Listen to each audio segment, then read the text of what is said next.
soft. Hapana. Uzibona sebawuya ka Australia. Hapana, Zile days mangani. Ngopinda man, less than 48 hours man. Hapana bazua. Ndadosangana neawa blast mnoza. Nonzi boxer. Boxer mnokara. Ndogara bindura man. Ari. Matsaka kumagweja. Matsaka kumagweja. Bwezi kuchera ngoda eh waize. Saka unofana kuziyana nzani po. Po nomja. Chain po. Chain po nomketa sha. Chain po aita mari pa Zimbabwe. Taidila nayo po. Ndiyadi promoter kakuya kubindura unoziya. Serious? Hapana. Saka mwaita mari pa Zimbabwe. Aiwa kudhara kwangu kudhara ndikumaye manje. But even now Jen vane mari cha. Po asa ugara ku South. No, po ugara ku anzi. Borodi usha. Waize? Iwe. Aita mari futi pa shamba waize? Okay. Akuenda ugara borodi usha mari kunzi. Kugara rungu anzi. Kubruku sha waize? Hapana. But since ndakauya kuno pane kangaroo yandikutsvaka. Hausiriyo zvavo.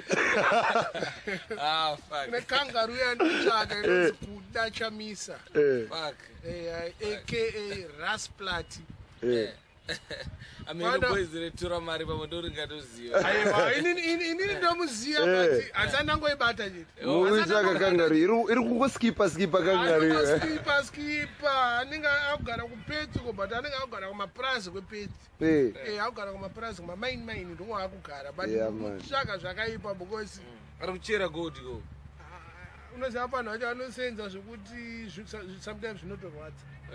But mfana haasati aona munhu achirohwa. Pakaipa. Ndaunomubata aitase.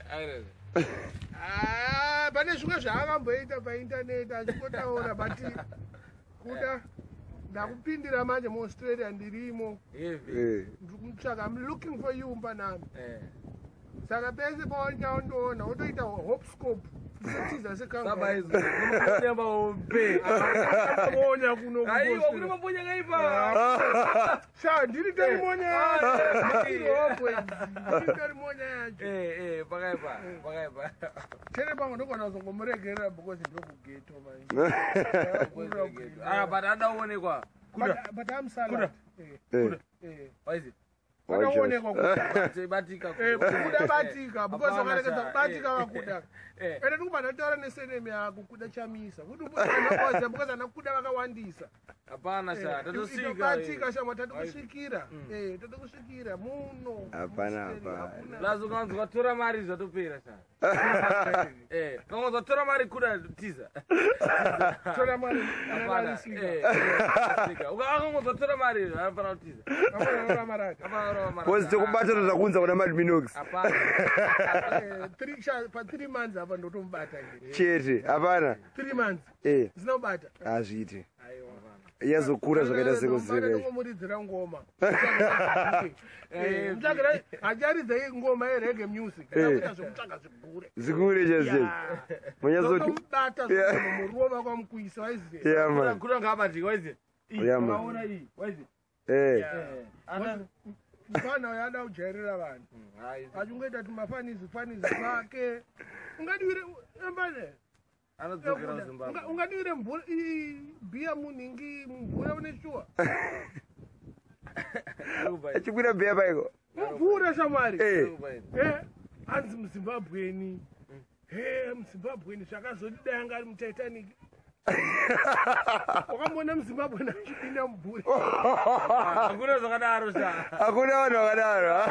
Hapana. muZimbabwe kana hapacho kana kana kuzvita wacho basa. Manje nditori busy nekugeza kuno kugozi pakati pemunhu. Ndiri Canada ndimbogeza manyogeza kwa. Hapana. Hakuna. Kusila unogeza. Ungarari mashite pamba pevanhu usina kugeza. Hapana. Tazore kugeza. Geza katutu kurikupisa Pisa. Last number. Hapana. Plus tukunwa ainiki zvisikanyanyaitika kuAustralia. Cheers mwangu. Aite. Mad Minox, the original man. The original. Yeah man. andityiswe andikwatiswe kwese vantu nenda ndega Waiziya. andikubatiswa nematsaka Abatike zvekumhanya. kubatika tokona kubatika even zvekumhanya zvacho tinobatika because tiri mabusinessmen Yeah, man. because hapana chinhu chatinoita tisikabudise gauro Waiziya. tiri vanhu tiri pakutsvaga Yes, aya. handikutauri handikunyebei tiri pakutsvaga kwese kwanenge ndienda nei ndiri pakutsvaga handisi bambi sterek Yeah, man. kana munhu uchitora zvinhu mahara ka something is wrong with your head plus varava vazimbabwe chai hapana kwakaoma torera mari vanhu kuaustralia kana ndao zimbabwe tozonochina zvedi pawedzera tichinwa toenda kumagweja ura waiziya tibeuke pabhindira tomboisiye Yeah, man. totora gold Mukute. totora mukute Yeah. unoziva enzo ndokuziya cha agara waterfalls agara waterfalls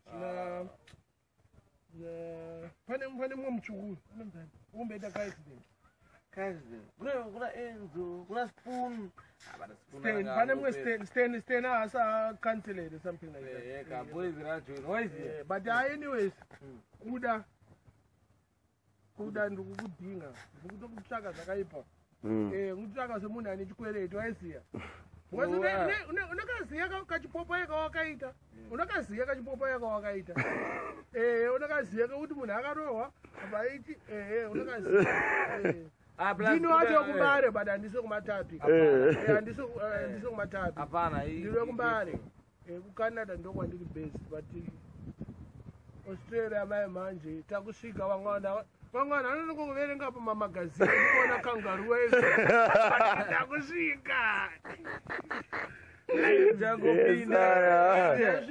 vamwana vekuaustralia vanoonerawo snochi pamamagazini mai manje nyika dzandasvika dzinozikanwa dziri international australia tokutanga kanini ka big up yourself england england ka over 50 times ndakapinda england holland netherlands kakati wande manje because pandakamborambidzwa kupinda england ndakapota ndichienda kuamsterdam waiziya france ndakapinda kanenge ka4 kuitaly ndakapinda ka2 waiziya nenge ethiopian airways handite America is a walking distance. Tinongofamba cross the border. Kuenda Comlaza. Kuenda kuma shopping center. Yeah. America ndiko shopping. Yeah, man. Hakuna zimwe man. Utaurire mtara man. America yanyanyosha misira zvese. Panombozi pa Times Square paipai magetsi acho akambomira seiko paipai. Ndakada kunyatso kutaura pa transfer. Ameno pangu mazimba ari kuamerica chimbotiratidzai muri patimes square asi munotya imboendawo patimes square mungotorwa picture agara kumarutu gauro vari pakutsvaga mari imbotorwai mapicha muri patimes square mumboratidzawo hama dzenu hai inini zvangu ndogara mutoronto mugeto scarborough ghetto straight ghetto ina ndombotya from one ghetto to another ghetto Crembon ndogara ghetto yakaipa but kunoko ndogara kanenge kaborodhero laipa yatimboona neighborhood yacho motikari ikatopakwa here apapa yakatopakwa ndianeba wangu okay saka aibiwe motikari ipapapa aibiwe alright abona mino yauri kungoita muground umomo okay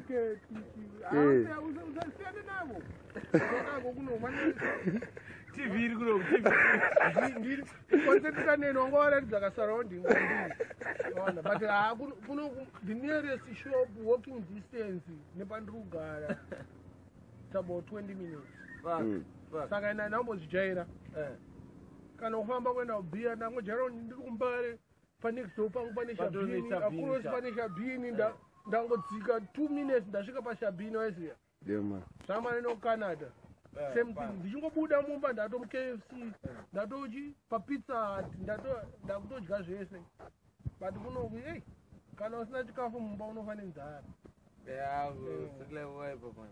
Baba hizo. Baada meno zvako mpanamu. Wabuda nemhondoro pavideo. Hivi.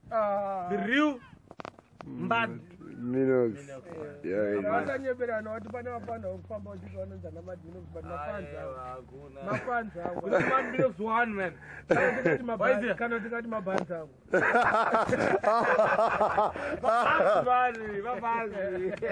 aiwa mafanziwakaona munhu achifamba achizviti ndiye Mad Minox chikureva kuti anondifarira asaka mafanzi saka big up yourself munhu wese anofunga kuti ndiye Mad Minox but the original Mad Minox asikatendenge asina kana basa neunhu asikanyare asikasvotwe andinyare andisvotwe andirwadziwe ari paMelbourne fuck ari kuAustralia Mad Minox ari kuZimbabwe ari kuEthiopia ari kuUK asiriye waiziye